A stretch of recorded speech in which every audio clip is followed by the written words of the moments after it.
નમસ્કાર. આજ રોજ 31 ડિસેમ્બરના રોજ વાંઢિયા પ્રાથમિક શાળા ખાતે તાલુકા કક્ષાના બાળ વાર્તા સ્પર્ધાનું આયોજન કરવામાં આવેલ છે, જેની અંદર સાંતલપુર તાલુકાના વિવિધ 8 સીઆરસીઓની અંદર જે બાળકોએ શ્રેષ્ઠ પ્રદર્શન કર્યું છે એ આ સ્પર્ધાની અંદર ભાગ લઈ અને પોતાની અંદર જે ટેલેન્ટ છે, કૌશલ્ય છે એ બતાવવાનો પ્રયત્ન કરશે. તો ચાલો આપણે નિહાળીએ.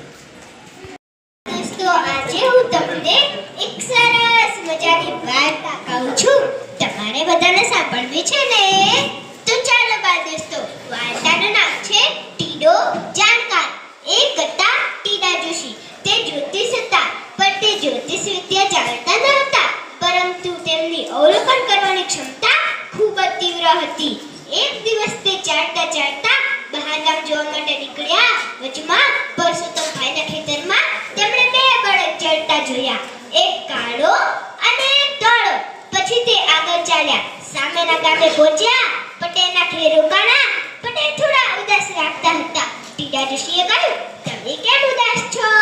પટેલે કહ્યું, અમારા બે બળદ ક્યાં ખોવાઈ ગયા છે, અમને તો નથી મળતા. ટીડા જોશીને તો પહેલેથી જ ખબર હતી, તેમ છતાં તેમણે કરતા ટીપણામાં જોયું અને કહ્યું,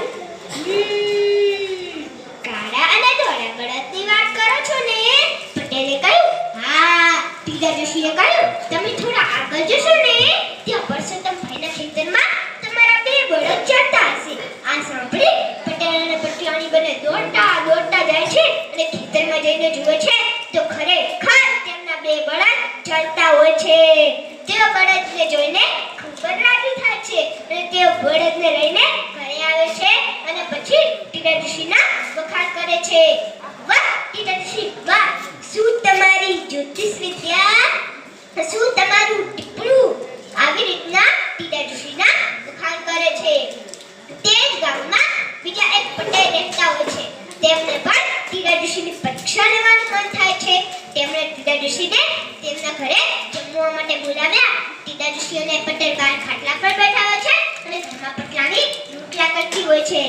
રોટલો તાવડી પર મૂકે એટલે ટપ અવાજ આવતો હોય છે.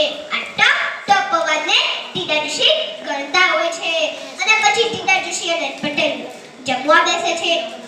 જમતા પટેલ કહે છે, કહો તો ટીડા જોશી, મારી પત્નીએ કેટલા રોટલા બનાવે છે? ટીડા જોશીને તો પહેલેથી જ ખબર હતી, તેમ છતાં તેમણે